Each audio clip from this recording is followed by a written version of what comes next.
I'm a manager at an escape room, and it finally happened. A group beat my new puzzle room. Some background on this before I delve into the story might be needed. My occupational history, while varied, focused primarily on art endeavors and event planning. Probably the reason the struggling local escape room business favored my resume over other candidates. No, I won't give you the name of the business, but rest assured that you've heard of it, or will soon. See, I got the job about 2 months ago after beating all 3 of their existing rooms in under 30 minutes apiece. Alone.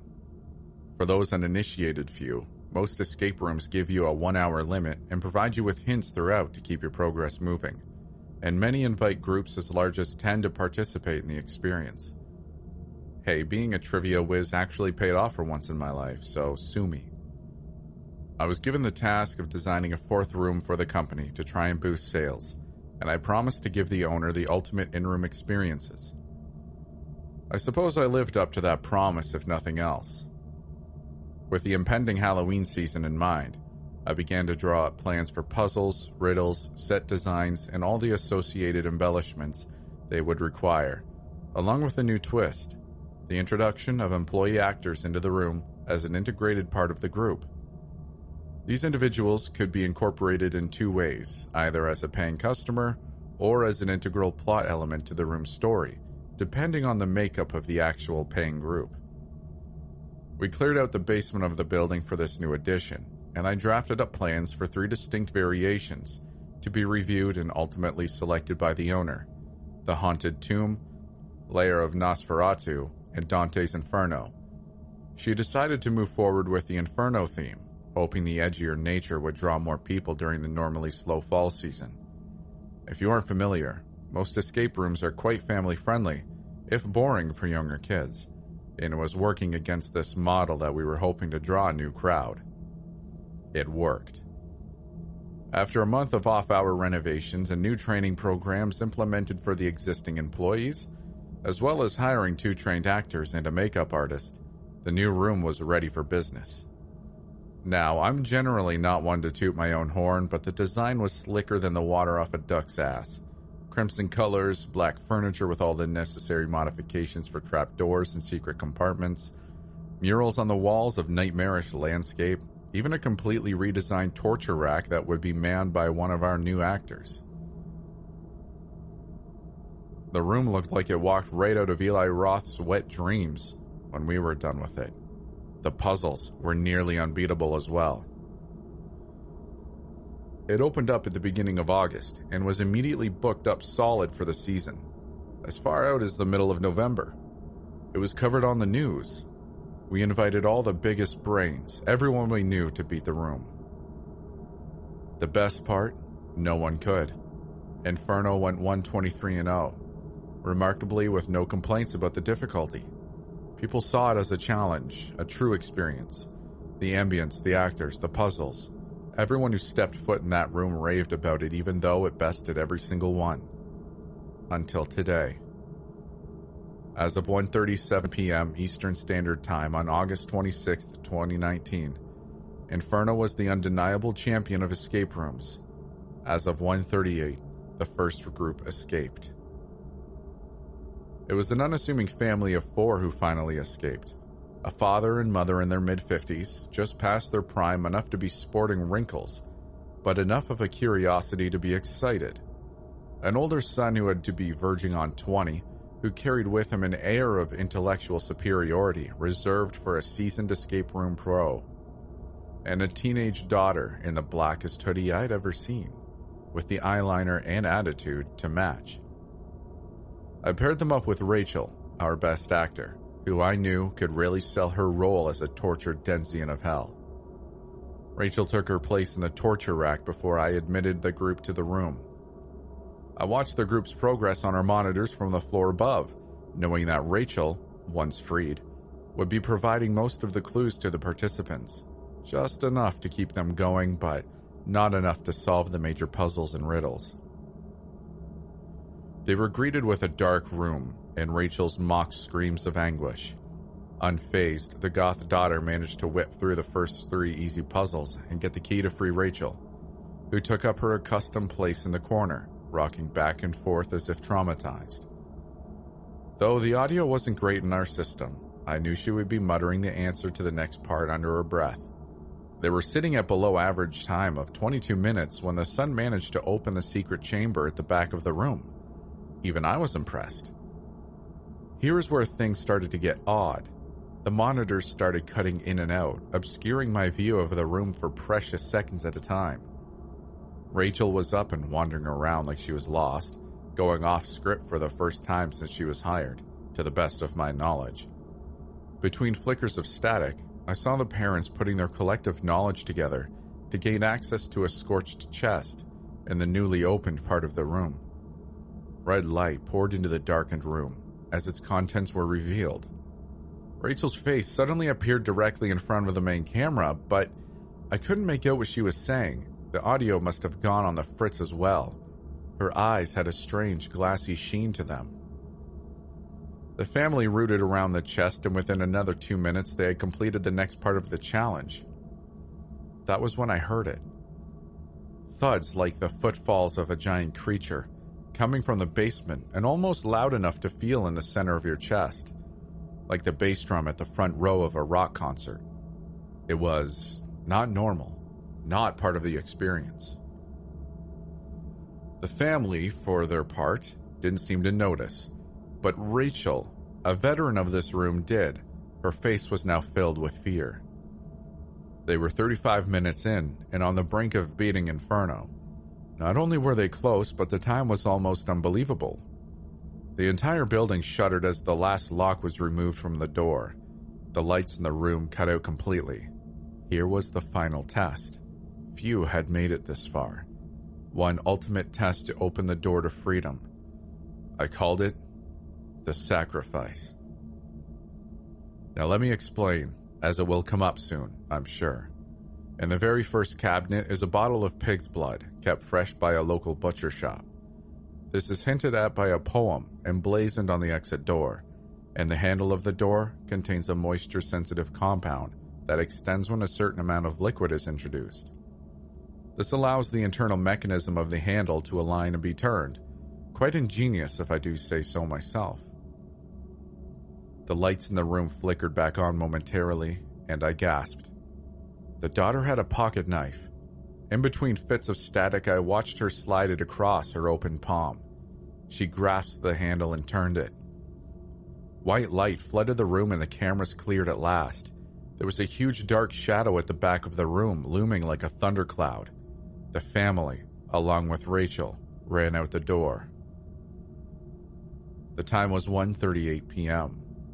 Inferno had been beaten in the strangest way I could have imagined. I took the steps, 2 at a time, down to the staging area immediately outside the escape room to congratulate the family on their victory, and to check on the girl's injured hand, of course. Only there was no one, no family, no Rachel. As of writing this, the police are still searching the building and reviewing the security footage from inside and outside Inferno, but they're gone. They escaped. I just don't know where.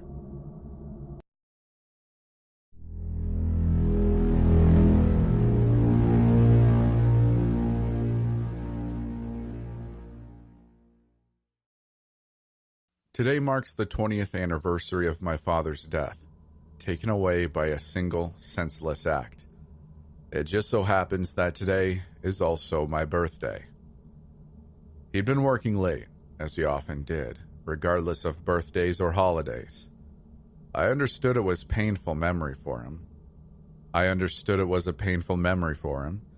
And though our relationship had always been a bit strained, I never blamed him for making a living. Because as a single father, he had a lot on his mind, and I respected that. That night on my 18th birthday, my father was hit by a drunk driver on his way home. He never even made it to the hospital. His insides were so utterly torn to pieces by the impact that he simply died before the paramedics could even show up. A few weeks after the funeral, I was trying to piece together the legal mess that comes following someone's death. Inheritance, and so on.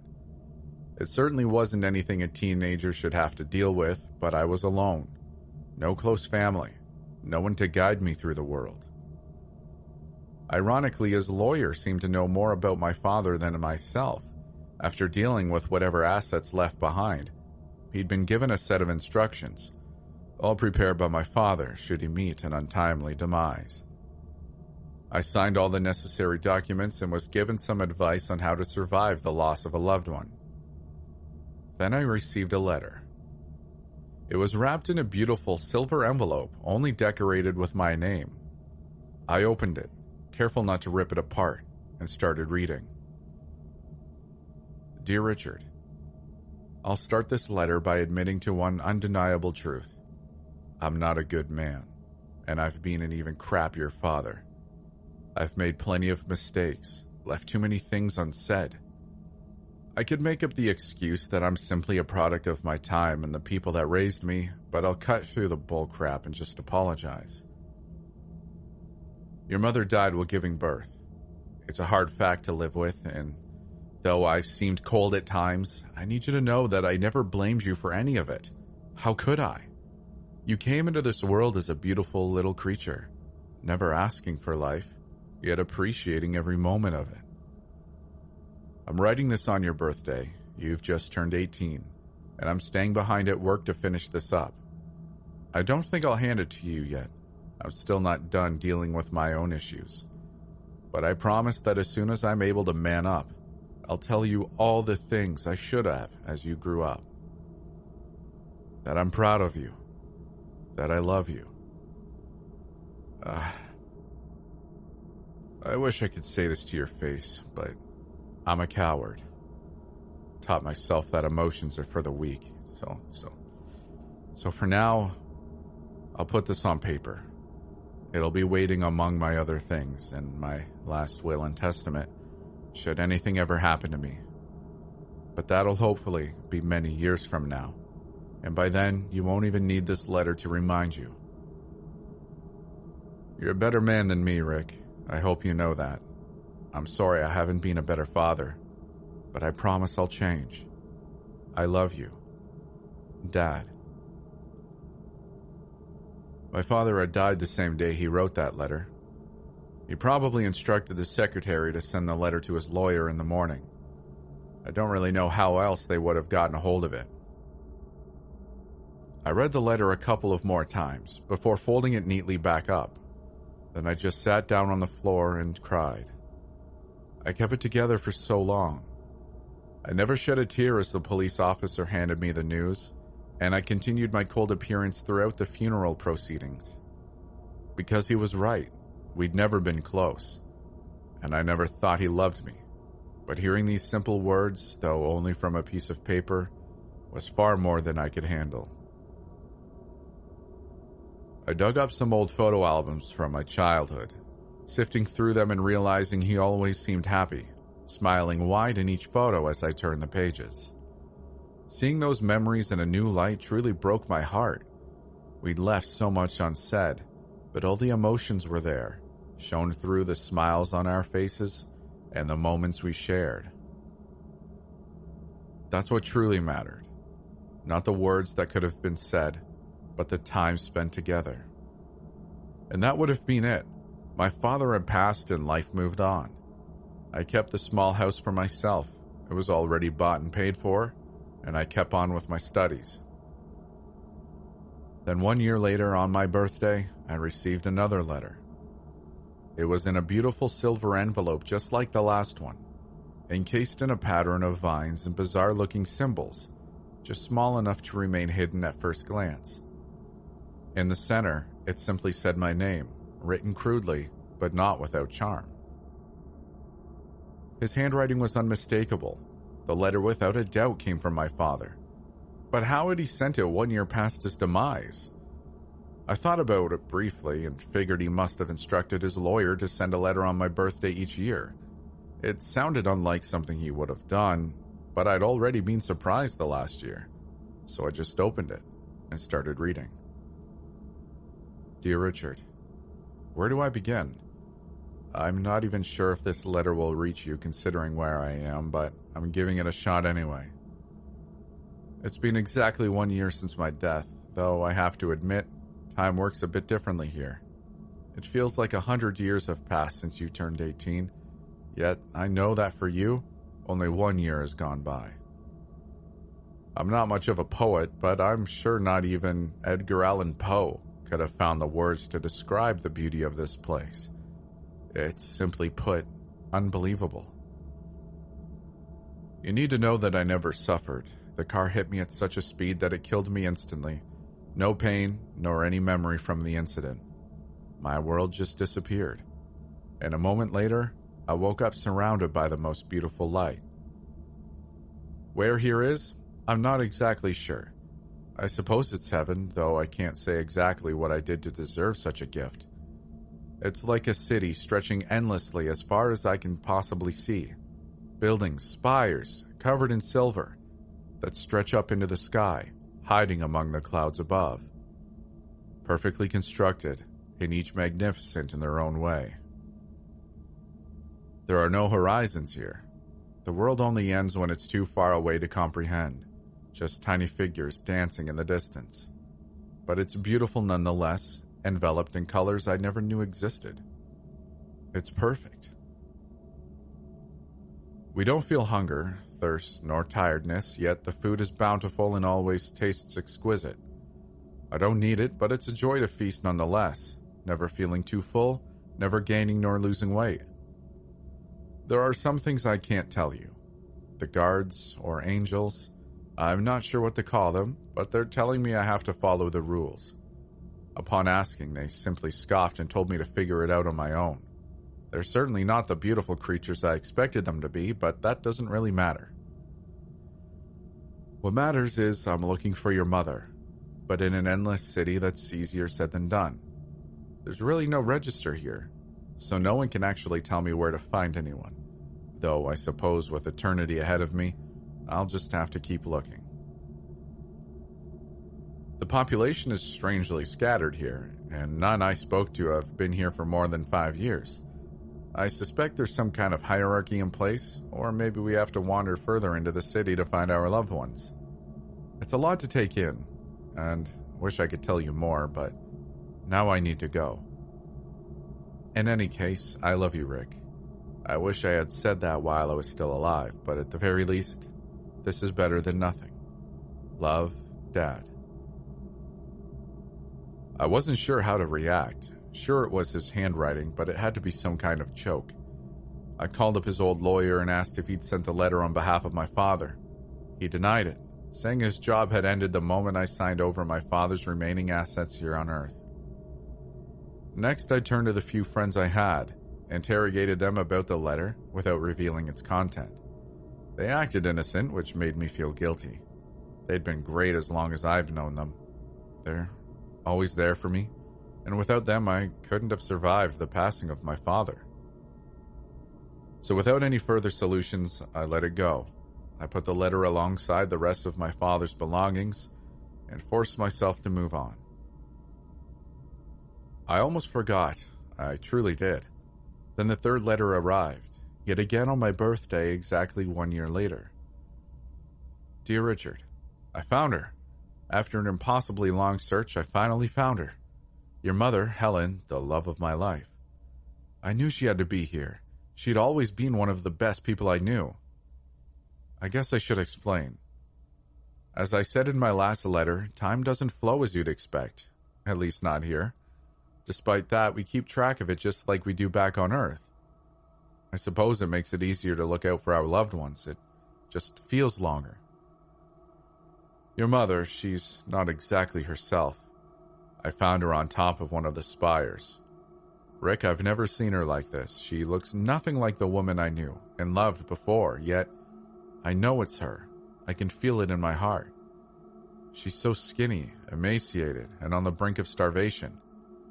I didn't even realize that could happen. I myself haven't eaten in weeks, yet I feel completely fine. She just keeps repeating the same sentences over and over. I don't understand. I tried to be good. What did I do wrong? I tried to convince her to leave with me, but she doesn't even recognize who I am anymore. And I can't simply force her. Believe me, I tried. Up here, it's just impossible to do anything to anyone against their will. I realized that when I tried to write about what I saw on the first day, but found that I couldn't form the words. It's hard to describe, but we have free will here as long as we follow the rules. Anything else is literally impossible. The angels turned their attention to me after I hung around your mother for more than a few days. They told me to leave her alone. I tried to explain, but they wouldn't listen. I had to leave her, Rick. I couldn't stand to see her like that, but I'll keep checking up on her, I promise. Once I tried the few ideas I could think of. Some other people are here for help, but most of them are like myself, new and clueless. The few veterans I've found only tell me to let it be, that I'll get in trouble if I keep messing around. I've got to go now. They're looking at me. I love you, Rick. I hope we don't see each other too soon. Just live a good life. It's far too short. His handwriting seemed rushed towards the end. I must have read the letter a dozen times, trying my best to figure out what was going on. Since I had no means of tracking the letter, I couldn't do much other than listen to my gut. As strange as it might sound, I believed every word I read. I decided I would respond, that I would write to my dad and see what happened. Honestly, I felt kind of stupid as I put the letter down on my doorstep, expecting it to magically vanish during the night. But even the smallest chance of contacting the afterlife was one worth taking. Of course, when I opened the door the following day, it was still there, mushy with smudged ink from a small storm that passed during the night. Defeated, I could do nothing but wait for another year to pass. As my birthday rolled around, I hatched a plan to catch whoever delivered the letters. I camped outside of my garden waiting for the culprit.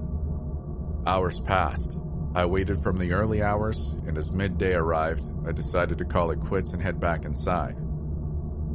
There it lay on the other side of my front door, on top of my slippers, a perfect silver envelope with my name written on it. Dear Richard, I've found someone willing to answer my questions.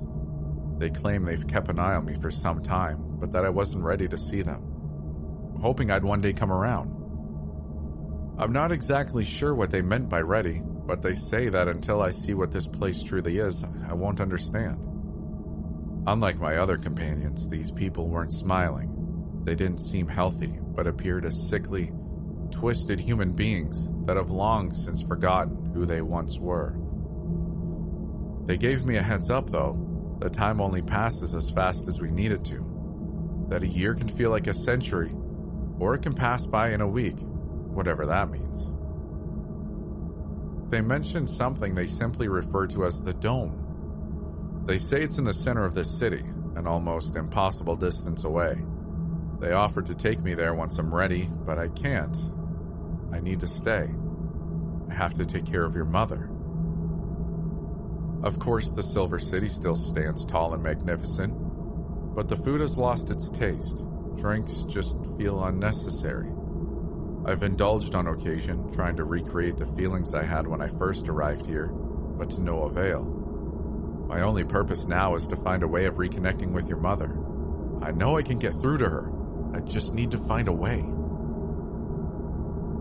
While I search for answers, I still visit her from time to time, just to sit by her side as she stares off into the distance. Maybe one day I'll get a glimpse of what occupies her mind, and hopefully she knows that she's not alone. I know she's utterly broken, but as long as I'm able to, I'll protect her. I promise you that.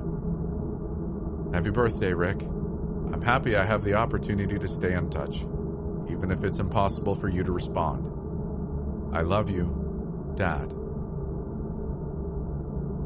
That's how my life went on from then. Each year on my birthday, my father sent me a silver letter. Just updates from the afterlife, and as bizarre as it felt, I felt happy to have a connection with my dad, though I had been partially tainted by the image of my sickly mother standing atop a spire. On the 15th anniversary of my father's death, my life had taken a drastic turn for the better. I'd just gotten engaged to the love of my life after 5 years. This all came on top of a promotion at work. All in all, life seemed to be going my way. and my birthday was just around the corner. And as always, I eagerly awaited my silver letter. There it was, lying on the doorstep, except rather a perfectly smooth envelope with vines and symbols engraved onto the surface. I found a crumpled piece of paper, one covered in erratic handwriting, incomprehensible phrases and drawings. Richard. She's gone now, your mother, Helen. I went back to the spire. I had an idea, but she simply vanished, leaving nothing behind. No trace that she ever existed. I knew something was wrong even before getting there. The buildings have always seemed impossibly tall, but that time I just couldn't get up the stairs. They kept going for days, weeks of climbing, and I once finally reached the top. I was alone. I've searched the entire section of the city, climbed each building to the top, asked whatever person willing to talk to me. I don't know what to do. I haven't eaten anything since we last spoke a year ago, nor have I had a drink. I don't sleep. I don't do anything other than search for her. I wanted to send you a letter earlier. I needed to tell you what happened, but I had to wait. Because of the rules. Those damned rules. A few weeks ago, I approached one of the guards. I don't know why I hadn't thought of it before, but if heaven was real, then God had to be somewhere up here. I asked the guard about it, and he laughed at me. He touched me on the shoulder and whispered a few incomprehensible words in my ear. It was like a veil was lifted off me. I could truly see this place for what it is. A concrete jungle with a sky so dark, I don't know how I didn't notice before. The buildings around me, once what I would consider works of art, so perfect, a creation that simply couldn't be built by man. I finally see them for what they are. Old, run-down concrete prisons on the brink of collapse. They should have fallen long, long ago, yet there they stand, defying all logic. A pitiful sight to behold. The people I came here with have long since gone. All of them are heading towards the dome. In their place, I'm finding more and more people who've been here for an eternity. Hundreds, thousands of years. And they all seem the same. They all are deceased, whatever features they once had. Whoever they once were, it doesn't matter anymore. They've simply existed for far too long. An eternity of time to wash away what once made them human. I think it's time for me to wander through the Silver City. Maybe I just need to reach the dome. Maybe I can find your mother there. Maybe I can finally get some answers. Whatever the cost, I can't go on like this. I'm not sure how long it will be until I send another letter. The road towards the dome is different, but this is just something I have to do. I hope you understand. Dad. 5 years passed without another silver letter. The first year I was worried, the second I felt scared. But as the third and fourth rolled around, I felt relieved. It was as if a heavy burden had been lifted off my shoulders. I'd never been much of a religious person before my father died, yet I never feared death. But now, in knowing what awaited me on the other side wasn't the perfect heaven we'd all been taught about, I felt horrified. As guilty as it still makes me feel, I never wanted to receive another letter from my father.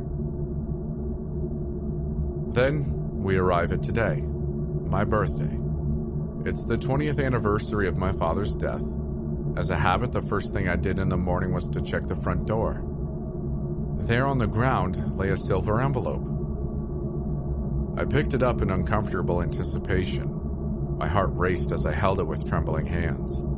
Crudely drawn pictures covered the front, symbols I couldn't decipher, and a drawing of a dome-like structure surrounded by bizarre shapes that I assumed to be twisted spires. On the inside, I found another letter. It was filled with meaningless phrases, jumbled words, and sentences I couldn't understand. It was a mess of erratic handwriting, nonsensical and horrifying. From the several pages filled to the brim with text of varying sizes, all I could make out was the following. They gave us everything we wanted, all the imaginable pleasures of the world and more, only to take it away piece by piece until there was nothing left but the memory of better times. A cruel joke played on us by whatever creature rules this place. I thought this was heaven, but it's not. I'm in hell. We're all in hell. But it's not a punishment. It never was. It's just, all there is death is the beginning of a nightmare that never ends, and there's no way out, no alternative. I'm going to enter the dome now. I don't know what I'll find on the other side, but I feel this will be my last letter I ever send you. Enjoy what you have left in life, Richard, because once it's over, you'll be right here by my side. Thank you for making it this far. I hope you enjoyed the video. I just wanted to quickly let you know about a couple things I have going on. I have an Instagram where I post more personal things about who I am. It isn't just all creepy stuff. You can find me at Stories After Midnight. I also have a Twitter where I mainly retweet and like things I find interesting. The handle for that is in the description, but it is S_A_midnight. I should really find another one because that's hard to say. If you really like what I'm doing, consider joining the Midnighters. That's my growing community where we hang out and have fun and talk about cats. You can find a link to our Discord in the description below. We'd love to see you there. Other than that, it'd make me happier than a cat on a table full of antique glassware if you'd like the video and consider sticking around for more. We'll see you in the next one.